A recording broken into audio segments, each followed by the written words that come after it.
आणि अजित पवारांचे पुत्र पार्थ पवार यांच्याशी निगडीत जमिनीचा आणखी एक घोटाळ्याचा आरोप करण्यात आलाय। माहिती अधिकार कार्यकर्ते विजय कुंभार यांनी हा आरोप केलाय। डेक्कन शुगर टेक्नॉलॉजीच्या 30,000 चौरस मीटर जागा कल्पवृक्षला विकली। मुंढवा जमीन प्रकरणात भाजपचाही संबंध आहे असे आरोप सामाजिक कार्यकर्ते विजय कुंभार यांनी केलेत। मुख्यमंत्र्यांनी या प्रकरणात तातडीने कारवाई करावी आणि खुलासा करावा अशी मागणी कुंभार यांनी केली। नावाची कंपनी आहे। या कंपनीच्या या आणि अनेक अशा कंपन्यांची फॉरेस्टची जागा ही राज्य शासनाने ताब्यात घेतली होती। त्याच्या विरोधात ते लोक कोर्टामध्ये गेले। हायकोर्टात त्यांच्या विरोधात निकाल लागला। नंतर ते सुप्रीम कोर्टात गेले आणि 7 नोव्हेंबरला त्यांच्या बाजूने निकाल लागला।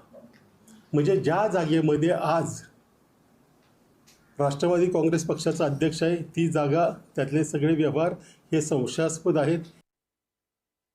राज्याचे मुख्यमंत्री, उपमुख्यमंत्री अशा जागेमध्ये त्यांच्या पक्षाचं ऑफिस आहे ज्याच्यामध्ये त्या संस्थेने स्वतः राज्य शासनाच्या विरोधामध्ये लढा दिलेला आहे।